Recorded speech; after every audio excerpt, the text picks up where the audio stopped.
Boa noite a todos. Que a paz do Cristo nos envolva nessa noite, que nós possamos nos conectar com a espiritualidade que já preparou esse ambiente para nos receber. Eu sempre falo de conexão porque ela é um fator muito importante. Estarmos aqui implica em verdadeiramente estarmos aqui. Porque às vezes a gente está de corpo presente, mas os nossos pensamentos estão longe, pensando nos problemas do dia a dia, pensando em outras questões. Então é importante que nós estejamos realmente presentes para aproveitar tudo que a casa pode oferecer, as boas energias, o aprendizado que nós vamos receber hoje através da palestra do nosso companheiro Max. Então, antes de a gente dar início à tarefa da noite, a gente sempre tem alguns recadinhos. O primeiro deles é a divulgação que nós fazemos desse livro, Fundamentos da Doutrina Espírita.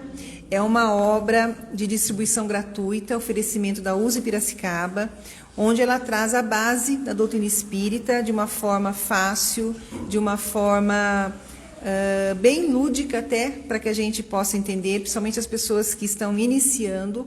Então, os exemplares ficam ali sobre a pedra. Quem quiser pode levar para si próprio, para os amigos, para os conhecidos. Nos ajudem a divulgar a doutrina espírita, a levar essas verdades que libertam para mais pessoas, né?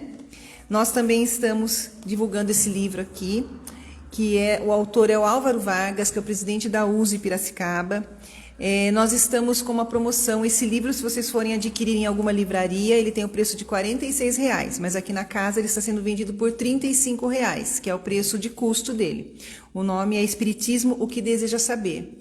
Então, o autor é uma pessoa com muito tempo de caminhada na doutrina, muito conhecimento, e que escreveu essa obra também para divulgar a doutrina espírita de forma correta. Então, tenho certeza que aqueles que adquirirem esse livro vão ter muitas informações pertinentes. E em outubro o Álvaro estará aqui conosco, então quem adquirir e quiser um autógrafo, quiser conhecê-lo pessoalmente, ele vai estar aqui conosco no dia 31 de outubro fazendo uma palestra. Então aí vocês podem retornar com o livro, que com certeza ele vai autografar com todo carinho.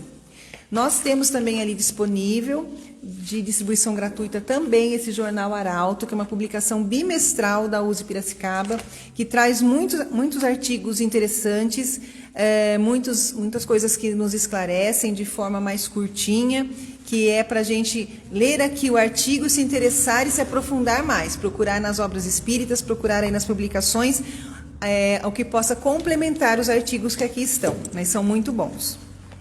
Bom, dito isso, né, sem mais delongas, hoje nós estamos recebendo o Max de Souza, um companheiro de longa data, é sua primeira palestra aqui na casa, primeira de muitas, se Deus quiser, né? Então é um prazer receber você, Max. E ele traz para nós hoje o tema: o Espiritismo, a aliança com a ciência é a nova era. Então, com certeza, nós vamos ter aí uma explanação bastante interessante, vamos levar vários questionamentos, né, várias reflexões para casa, e vamos aproveitar essa oportunidade. E para dar início, vamos então fechar os nossos olhos, elevar o nosso pensamento a Deus, a espiritualidade amiga aqui presente, agradecer pela oportunidade de estarmos aqui nesta casa, que nos recebe, onde nós podemos nos sentir acolhidos, podemos nos sentir envolvidos em muita paz, em muita luz, em muita serenidade, que os nossos corações possam sentir tudo isso, e ao retornarmos aos nossos lares, após aprendermos um pouco mais, após serenarmos os nossos corações, aumentarmos o nosso conhecimento a respeito da doutrina espírita, possamos dividir tudo isso com os companheiros de jornada nessa caminhada que é esta encarnação, que possamos dividir com eles a luz, o amor, a caridade e tudo mais que nós recebemos. Que assim seja. Max, por favor.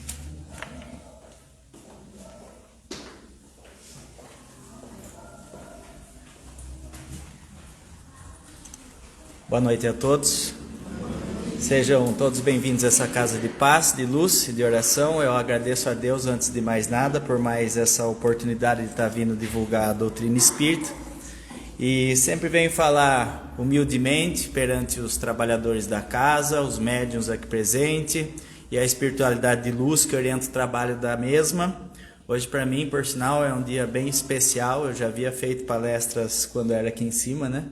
Porque é a minha palestra de número 300. Então, nós já temos uma boa jornada trilhada, graças a Deus.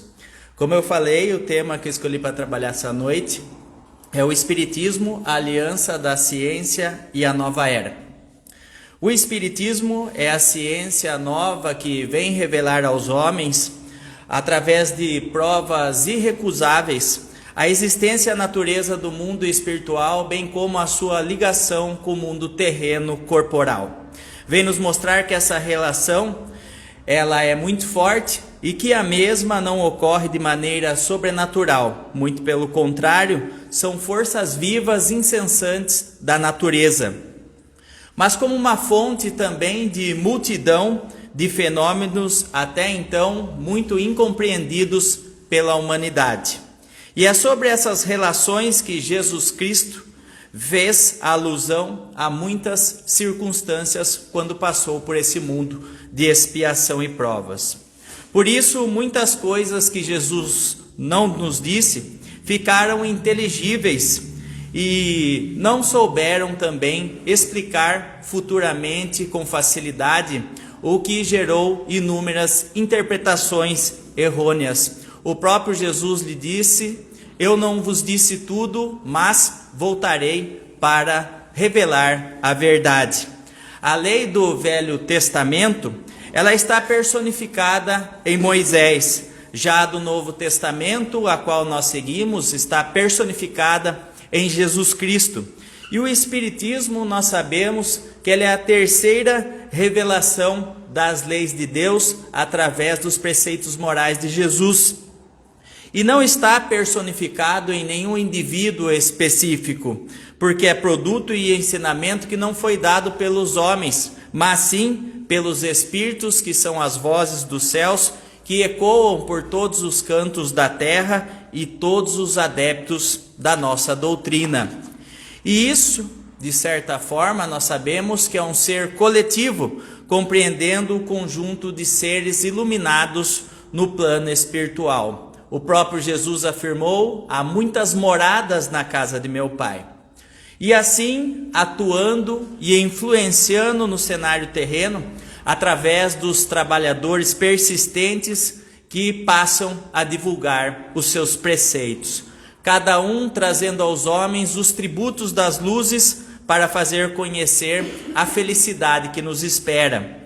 Assim como Jesus Cristo disse: não vim destruir a lei, mas para fazer cumpri-la, o Espiritismo também diz igualmente: não vim destruir a lei cristã, mas vim fazer cumpri-la. Não ensina nada ao contrário do que ensinou Jesus Cristo, mas desenvolve, completa e explica em termos claros para todos os seguidores da doutrina. O que não fora dito, senão em forma alegórica, muitas vezes por Jesus, e vem cumprir no tempo determinado o que Cristo anunciou e preparar o cumprimento das coisas futuras que nós sabemos já estão em vias de fato. Portanto, o Espiritismo ele é obra de Cristo, que preside e anuncia a regeneração da humanidade e opera e prepara o reino de Deus para a terra. A ciência e a religião, nós sabemos que são duas alavancas da inteligência humana. Uma revela as leis do mundo material e a outra do mundo moral. O Espiritismo, nós sabemos que é a ferramenta para nós compreendermos a dinâmica da natureza espiritual, que está diretamente relacionada também à natureza material humana. Portanto, Allan Kardec afirmou: o Espiritismo ele é ao mesmo tempo uma ciência de observação e uma doutrina filosófica. Como ciência prática, consiste na revelação que podem estabelecer com os espíritos. Como filosofia, compreendem as consequências morais que decorrem dos seres humanos e essas relações com o mundo espiritual. Assim como ciência, trata também da natureza da origem dos espíritos e suas relações com o mundo corporal terreno. Mas uma e outra tendo verdadeiros princípios, pois Deus nunca se contradiz. Se uma fosse a negação da outra, necessariamente uma delas estaria errada e a outra teria razão. No entanto, nós sabemos que Deus não quer destruir a sua própria obra.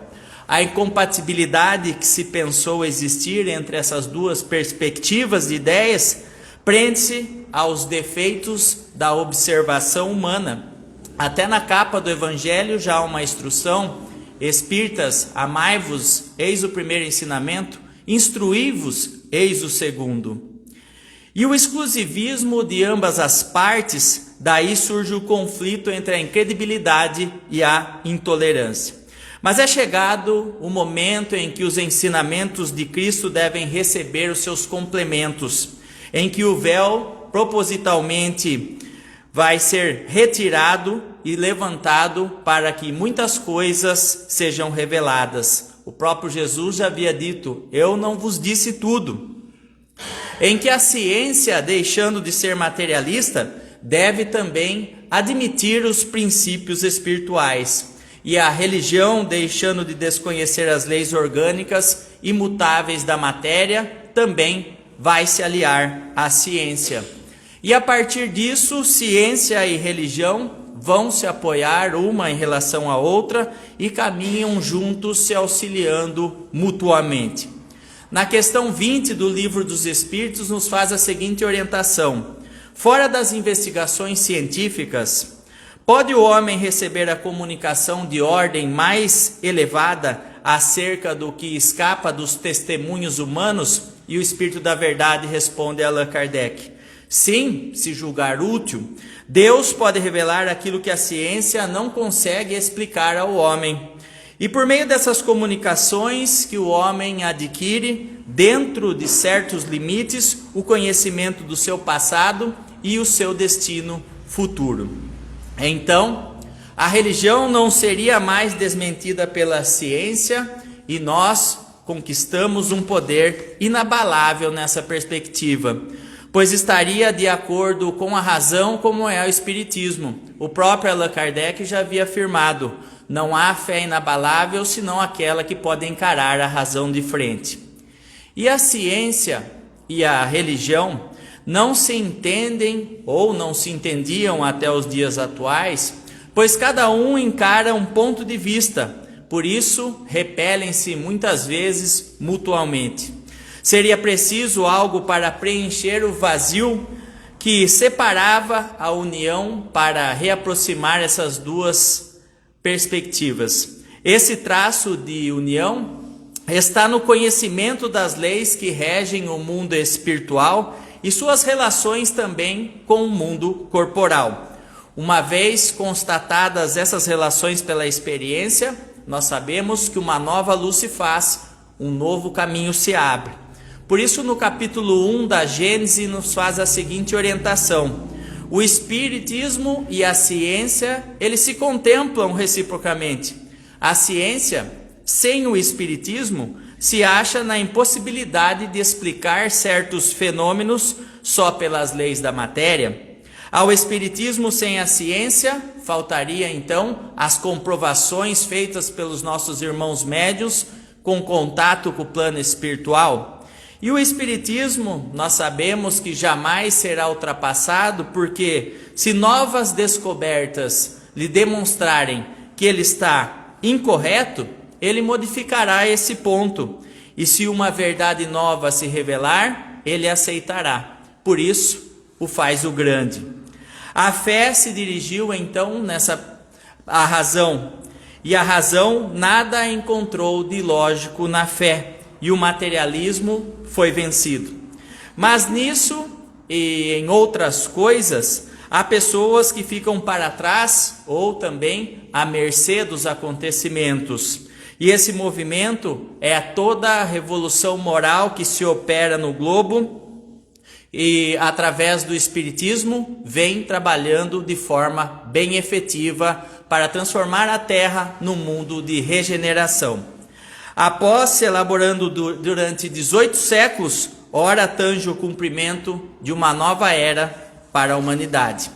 As consequências dessa revolução já são fáceis de prever e irá produzir inúmeras transformações sociais, às quais nenhum de nós poderá se opor a elas, pois estão nos desígnios de Deus e resultam nas leis do progresso para a humanidade, que também nós sabemos que é uma lei de Deus. Meus irmãos, está surgindo a nova era e eu venho vos afirmar que Deus é único. Moisés foi o Espírito que Deus enviou na missão de reconhecer que existia apenas um único Deus, não somente para os hebreus, mas para todos os outros povos considerados pagãos politeístas. O povo hebreu, nós sabemos que foi um instrumento de Deus que serviu de revelação para Moisés, os seus profetas e para as gerações futuras. As vicissitudes desse povo foram destinadas a impressionar e fazer tombar o véu que ocultava então a divindade. Os mandamentos de Deus dados por Moisés possuem ainda o germe das características cristãs. Mas os comentários da Bíblia, elas restringem seu sentido, pois não seria compreendida pela ignorância do povo naquela ocasião. Mas, mesmo assim, nós sabemos que os 10 mandamentos continuam sendo uma brilhante referência de conduta moral a ser seguida por toda a humanidade. A moral de Moisés era apropriada para o estado de adiantamento que se encontrava o povo com quem conviveu e foi chamado a se regenerar. Esses povos semi-selvagens que necessitavam aperfeiçoar a sua alma não compreendiam que poderiam amar a Deus e viver posteriormente em espírito. Sua inteligência, ela estava relacionada apenas aos princípios da matéria e longe dos princípios espirituais. Por isso, nós sabemos que a sua moralidade era atrasada, assim não se convertiam numa religião completamente espiritual, mas nos princípios materiais, e assim faltavam os princípios espirituais, como por exemplo, amar realmente a Deus. Mas Jesus Cristo, ele veio e foi o iniciador da moral cristã mais pura, a moral evangélica cristã, que renovou e vos garanto, continua renovando o mundo e aproximou e aproxima os homens como irmãos. Fez jorrar dos corações humanos a caridade, o amor ao próximo, a solidariedade comum entre todos os homens. Enfim, uma moral que transformou e transforma a terra para fazer futuramente dela a morada dos espíritos superiores. E essa é a lei do progresso, a qual a natureza é submetida e se cumpre.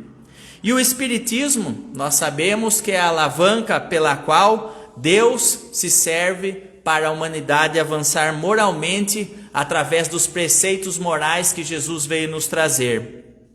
E é chegado o tempo em que as ideias morais devem se desenvolver para fazer cumprir o progresso que está nos desígnios de Deus. Deus segue os mesmos caminhos de liberdade e dos precursores, e que é preciso que a humanidade saiba que nenhum progresso ocorre sem a luta. Para se chegar à maturidade, é necessário inúmeros debates e discussões, passar por abalos para atrair as atenções das massas. Eu participo de um grupo, por sinal saí do grupo hoje, que chama Estudando o Espiritismo. E esse grupo ele tem, por sinal, porque ele continua, 165 mil membros. E eu, em pouco tempo, comecei a ser um super colaborador do grupo.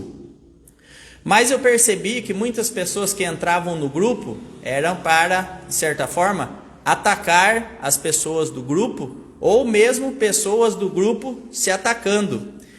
E um irmão fez a seguinte postagem. Ele falou assim: não basta ir apenas no centro espírita, nós também temos que fazer a caridade. não basta desenvolver só também a mediunidade. E uma senhora, não vou citar o nome dela, ela entrou no grupo, né, e chegou atirando pedra. Ela falou a seguinte coisa: por isso que eu não sou espírita. De que adianta? A caridade se faz independente da doutrina que segue. Não só os espíritas têm coração, saibam disso. Conheço o trabalho da Igreja Católica voltada para os mais pobres. Sei que ela tem falhas, mas ela contribuiu para a universalização da educação da humanidade. Tenham juízo, não persigam ninguém, porque o perseguido de hoje vai se tornar vítima de amanhã, e Deus torna para si a causa. E quando isso acontece, o perseguidor cai, e a corda arrebenta onde todo mundo já sabe. Portanto, tenha juízo, povo espírita, porque o mocinho de hoje pode, num piscar de olhos, cair amanhã. O efeito se sente na pele, risos. Se liga na história da religião. E eu fiquei, como diziam meus avós, né, cozinhando o galo, né? Porque é mais fácil cozinhar um prego do que um galo. Falei, nossa, eu vou ter que dar uma resposta. E fiquei pensando naquilo. Aí uma outra irmã já respondeu a seguinte coisa, né?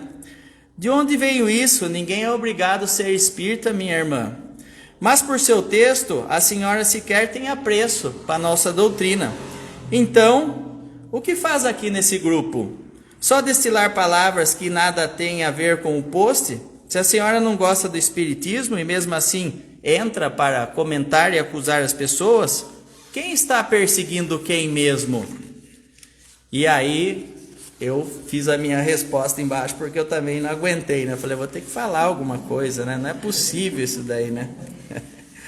E eu falei a seguinte coisa para ela, né? Falei, nossa, o seu desconhecimento a respeito do espiritismo e da história, infelizmente, é decadente, com todo respeito. Não pleiteamos adeptos, pois nosso caminho é pautado no livre-arbítrio, seguindo a moral e os preceitos de Cristo. Não divulgamos as caridades realizadas para não perder o mérito de nossas ações. Por sinal, sou formado em História, Pedagogia, Filosofia e tenho pós-graduação em História. E poderia citar para a senhora inúmeros exemplos da religião católica. No entanto, Cristo disse, não julgue para não ser julgado. Por isso não divulgo os erros cometidos dentro do cristianismo. Mas como possuímos a indulgência, eu te perdoo, como Jesus falou, 70 vezes 7. Até pelo fato que as minhas argumentações dificultariam a sua compreensão por sua ausência de discernimento sobre a doutrina a fundo e o nível de argumentação incoerente da sua parte em relação à mesma. Disse Kardec, amai-vos, eis o primeiro ensinamento, instruí-vos, eis o segundo. Fique com Deus, irmã, e um abraço fraterno. Daí eu percebi que ela já estava digitando lá, falei, a coisa vai vir pro meu lado, né? Ela não vai perder a oportunidade, né? E aí ela fez a seguinte resposta: Max, parece que você não conhece nem história e nem espiritismo, você não sabe nada. Ele não foi criado para ser uma nova doutrina, ele foi direcionado pelo Espírito da Verdade para ser entregue à Igreja Católica. Mas a Igreja Católica, como não quis, ela entregou para uma outra pessoa, Rivail Denelon, Allan Kardec, francês. A ele foi informado que a Igreja não aceitaria esse livro. Foi dito também que todas as religiões será apenas uma. Não sou desconhecedora de nada. Sabe por quê? Porque eu sou partidária da Bíblia e é ela que nos ensina a fundo. Eu sou imparcial em tudo. E não sou ignorante, por sinal, uma vez que existe de centenas de doutrinas, e a doutrina espírita é só mais uma delas. Agora, veja que ela está ligada à maçonaria e à Rosa Cruz dos judeus, porque toda a igreja que acredita na vida após a morte é espírita. Eu falei, nossa, agora, né, ela saiu do trilho, né? Aí eu falei, vou parar por aqui. Eu falei, que assim seja, que os seus estudos sempre façam a senhora avançar e continue te esclarecendo dessa forma tão benéfica. O nome dele não era Alain Denelon, era Allan Kardec, Hipólite Léon Denisard Rivail. Por sinal, fiz um TCC de conclusão de filosofia sobre o tema e só faltava não saber sobre os assuntos, pois escrevi até um livro a respeito. Mas por que eu estou falando a respeito disso daqui? Porque acabei de falar, né? O mundo ia passar por discussões e abalos perante as religiões, né? E muitas pessoas, as redes sociais deu voz aos leigos, né? E assim eles entram, né? E se julgam cientistas, filósofos, historiadores, médicos, né? E acima de tudo são intolerantes a partir do momento que não respeitam a crença do nosso próximo, né? Mas uma vez fixada a ideia, a atenção e a beleza da santidade moral dos espíritos, todos se interessarão por ela. E o Espiritismo nos garante a vida futura e a felicidade eterna. A ideia vaga na vida futura, nós sabemos que não existe mais, como também a existência do mundo invisível que nos cerca e povoa o espaço e define a nossa crença, define os laços da alma do corpo e levanta os véus ocultos também sobre o nascimento e também a morte. Pelo Espiritismo, os homens sabem de onde vêm e também para onde vão, os motivos que estamos aqui na Terra e porque também nós sofremos temporariamente. Observamos por toda parte a justiça de Deus e sabemos que a alma progride sem cessar até atingir um grau de perfeição que nos aproxima de Deus. Eu fiz uma postagem também essa semana. Um homem estava contando uma história do Chico Xavier, que uma vez ele estava lá na cidade em que ele vivia e com alguns amigos, e ele viu um homem se alimentando do lixo. E o rapaz que estava junto com o Chico falou a seguinte coisa: que pena, né? Que triste, né? Ver uma pessoa se alimentando do lixo. E o Chico atravessou a rua e foi conversar com esse homem. E chegando lá, o Chico voltou sorrindo, né? Falou: nossa, Chico, você foi lá conversar com ele e voltou dando risada. Ele falou: meu irmão, ele está na sua última reencarnação. E ele pediu essa prova para aprimorar-se ainda mais, porque ele não vai reencarnar mais. Então, essa prova foi solicitada por ele. Ele já é um espírito de luz superior, né? Imagine, né, a grandeza do Chico de vislumbrar uma coisa dessa, né? Então, nós sabemos também que todos são criados iguais e nós possuímos o mesmo ponto de origem, mas que todos nós somos destinados a progredir rumo ao Criador. E isso ocorre também em virtude do nosso livre-arbítrio, e que há diferença em cada um de nós a partir do que? Da via do progresso realizado. Que todos têm os mesmos destinos e atingirão o mesmo alvo segundo o seu trabalho, boa vontade, bem promovido e dedicação.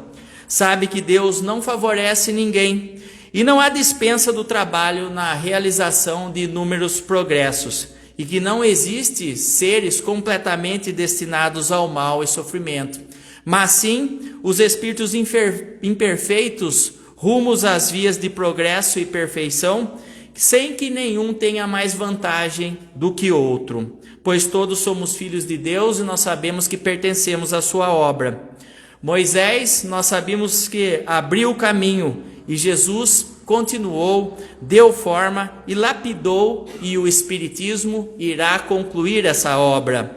Um dia, Deus, na sua caridade inesgotável, permitiu ao homem ver a verdade. E esse dia foi aquilo que nós chamamos de advento de Cristo. Depois da luz viva, as trevas nós sabemos que voltaram a reinar na terra. O mundo sofreu e ainda sofre a alternância entre o bem e o mal.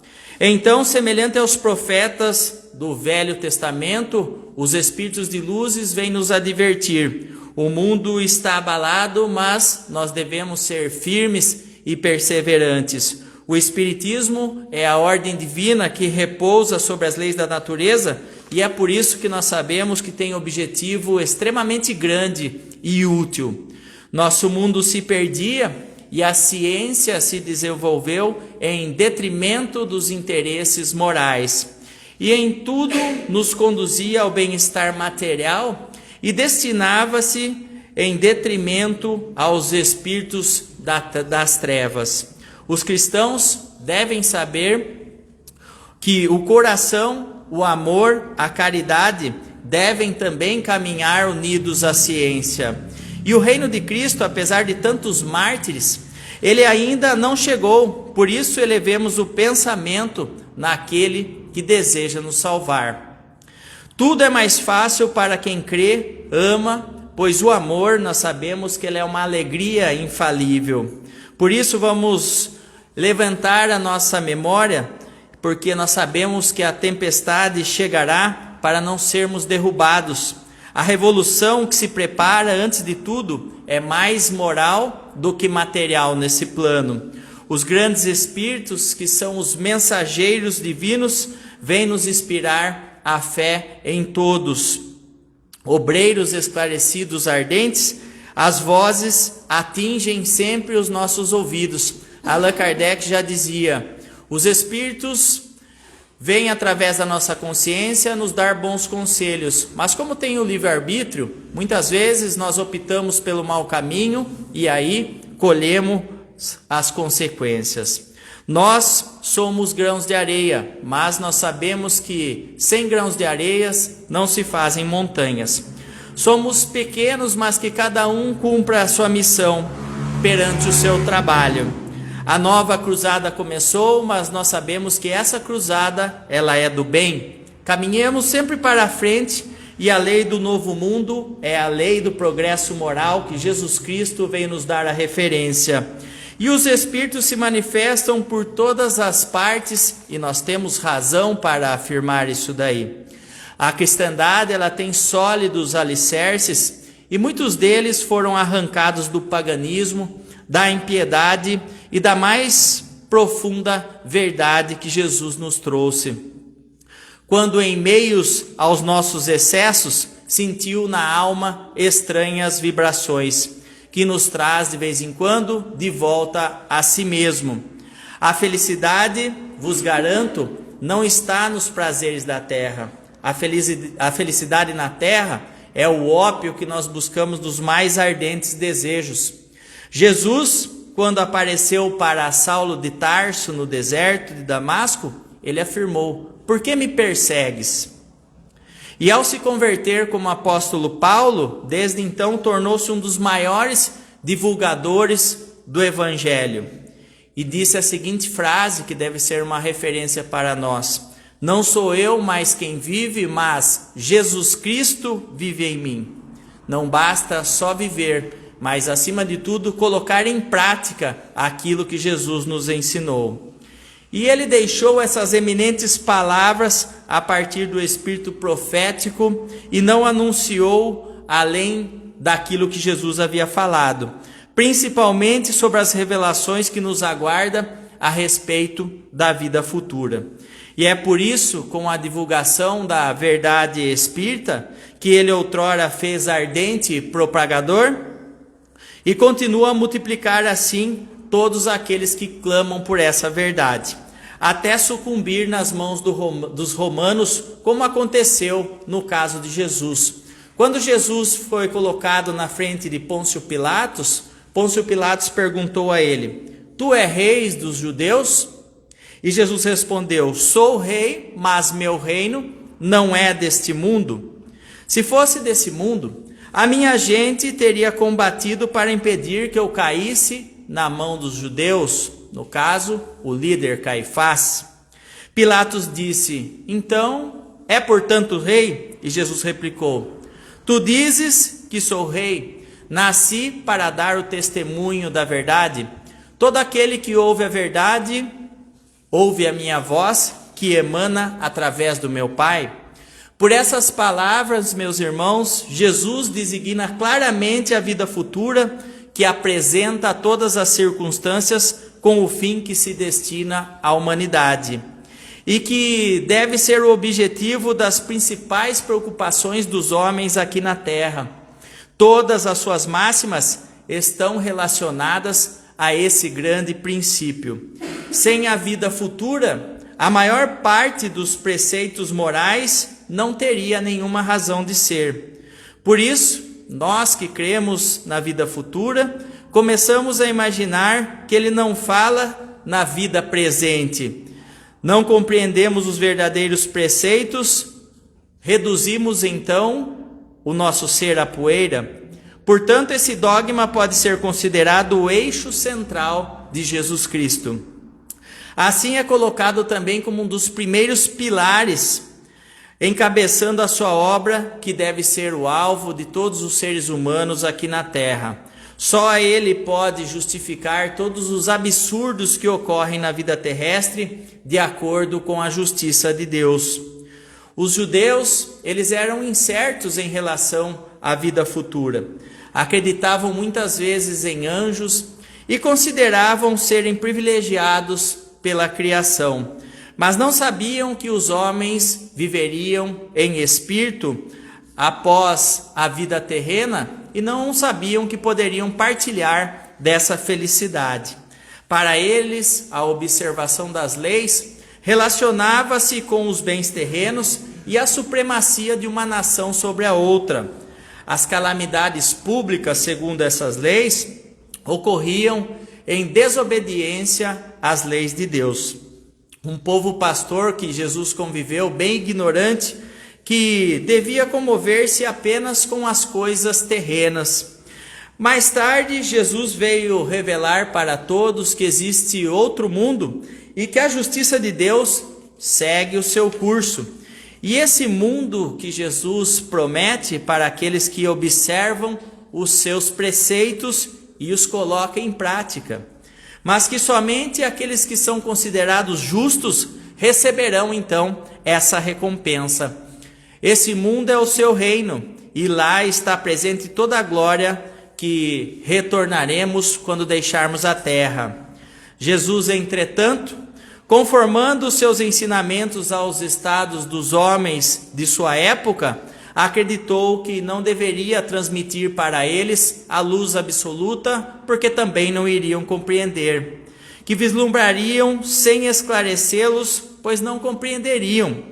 Por isso limitou-se a propor a vida futura como um princípio, uma lei da natureza da qual ninguém escapará. Todo cristão deveria acreditar, então, na vida futura, mas a ideia que a maioria da humanidade faz dela é vaga e incompleta. Por isso, essa dúvida a respeito dela gera incredibilidade, ganância e egoísmo aqui na Terra.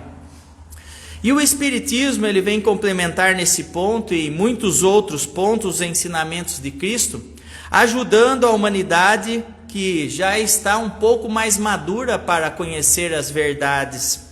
Com o Espiritismo, a vida futura não é mais um artigo de fé, uma mera hipótese, mas sim uma realidade cada vez mais palpável. É uma realidade demonstrada pelos fatos e testemunhas oculares que venham revelar através da espiritualidade para os nossos irmãos médiuns. E assim, essa dúvida, nós sabemos que ela não é mais possível.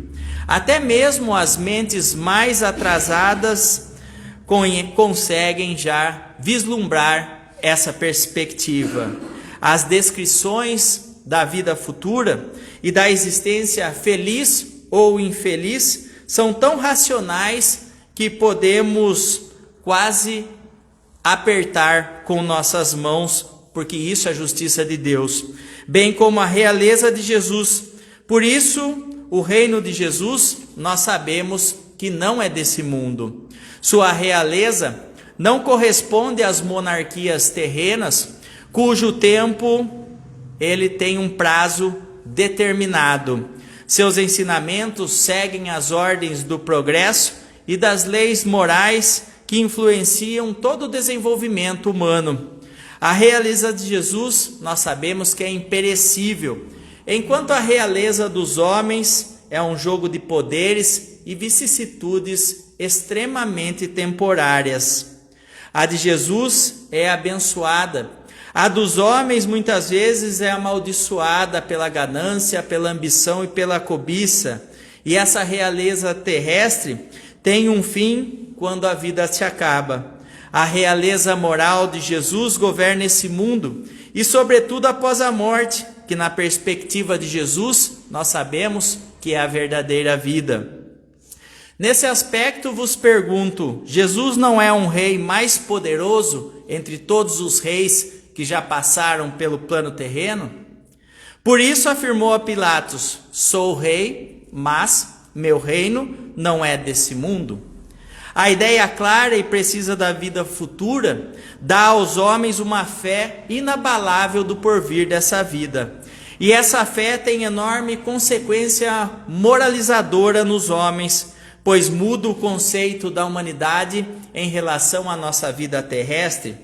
Para aquele que começa a vislumbrar a vida espiritual, que é infinita, a vida corporal é uma passagem de curta estação num país ingrato. As vicissitudes e as tribulações da vida são incidentes tratados por nós com mais paciência, coerência, ponderância, pois sabemos que é de curta duração e devem seguir o seu curso para um estado mais feliz, mais iluminado. A morte não é algo mais assustador, não é mais a porta do nada, mas sim a libertação que abre ao exilado aqui na terra a entrada para as moradas mais felizes de paz, mas como disse Chico Xavier, com uma ressalva, se fizermos por merecer. Sabendo estar num lugar temporário e não definitivo, encaramos as preocupações da vida com mais consciência.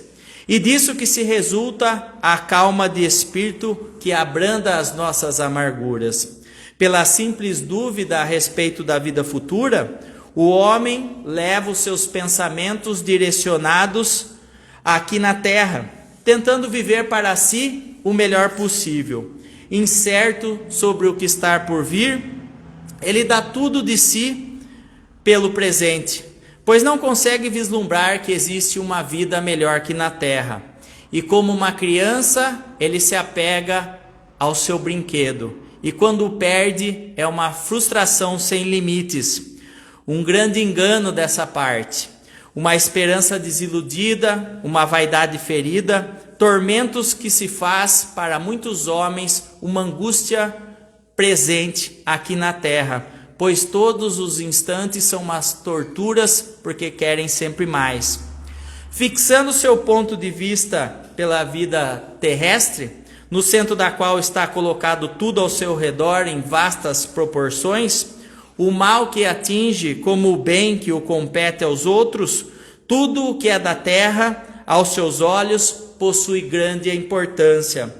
Dentro das cidades nós sabemos que tudo parece muito grande, mas quando observamos uma cidade de uma montanha, ela parece muito pequena.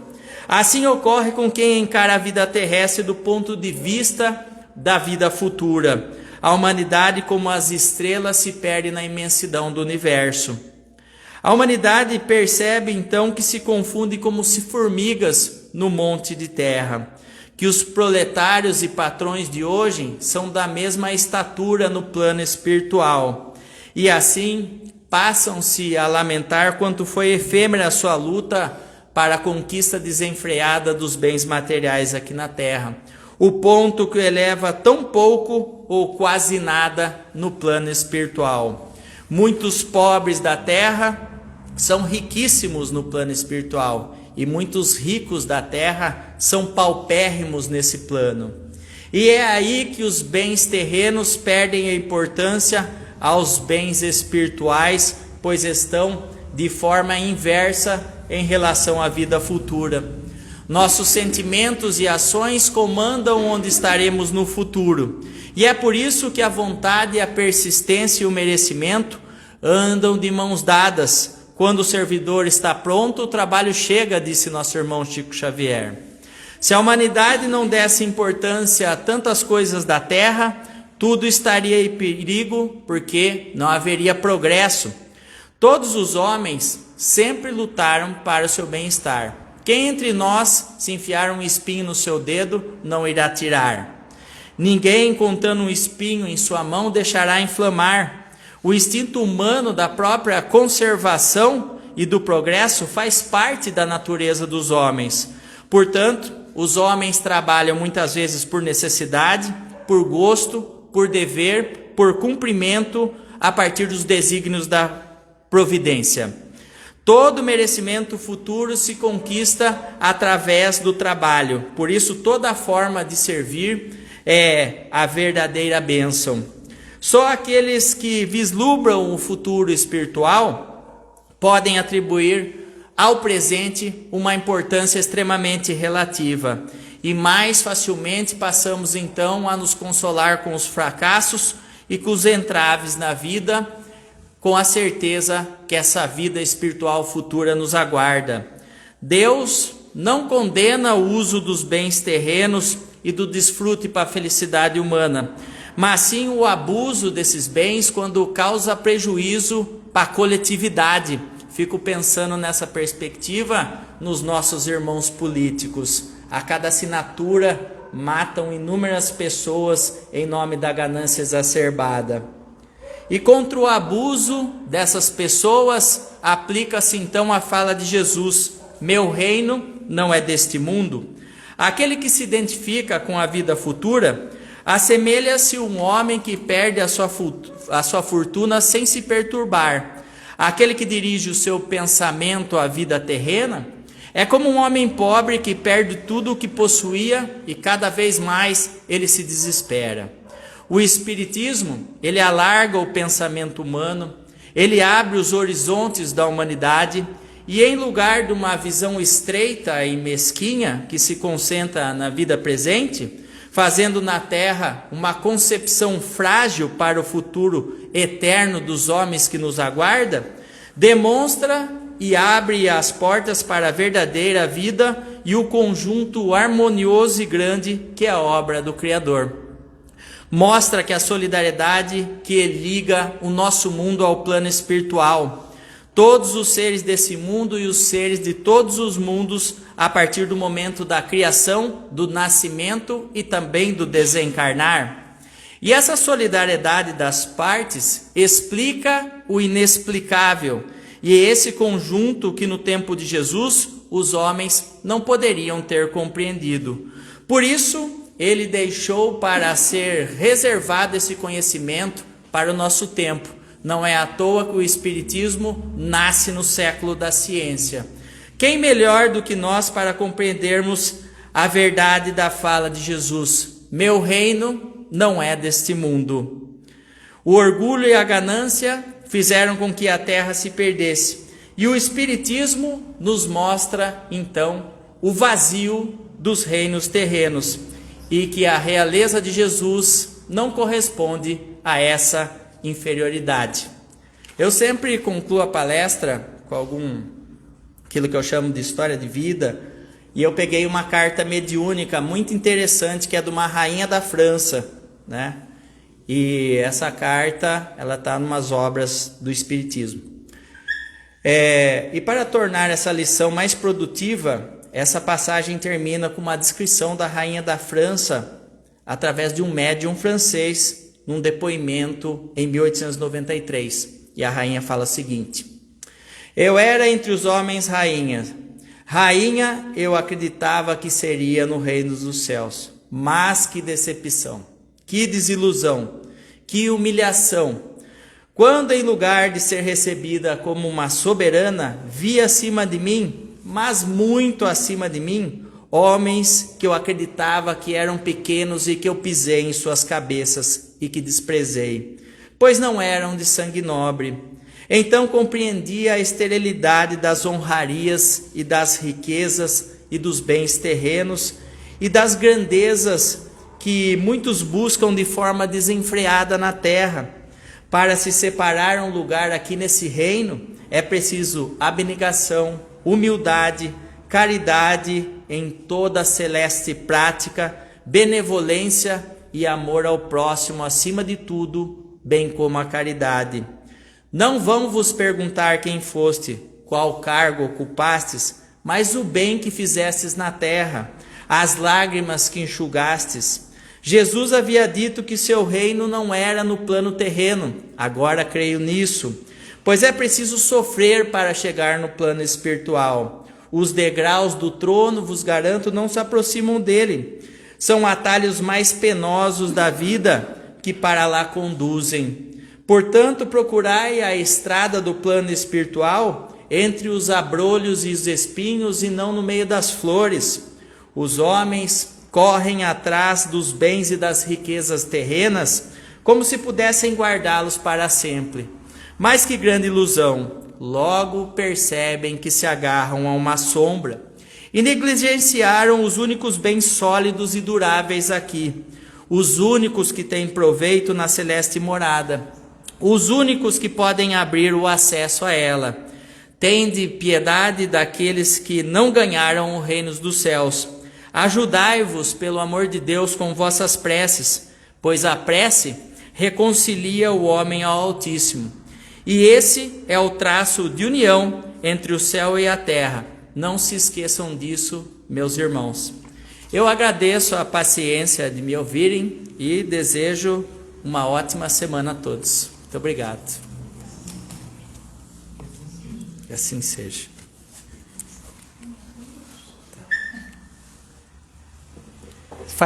Quer que eu faça a oração de encerramento? Pode ser?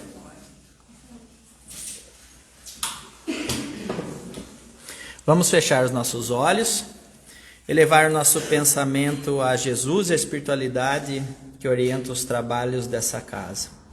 Meus irmãos, oremos. Senhor, apaga o incêndio das paixões indevidas que muitas vezes rompe e abala os nossos sentimentos íntimos, nos desviando do caminho correto e moral que Jesus nos ensinou. Nossa liberdade de escolha nos ameaça na construção da espiritualidade superior íntima que buscamos. Por isso, conserva-nos a tua inspiração redentora aonde estivermos, e no seu ilimitado amor que nos reveste hoje, agora e sempre, que a partir do nosso esforço, integrados no teu trabalho e no teu aperfeiçoamento, que seja incessante para a nossa instrução. Abençoa para que possamos atender os seus sublimes desígnios e que em todos os momentos converte-nos em servidores fiéis da tua luz, hoje, agora e sempre. Que assim seja, graças a Deus.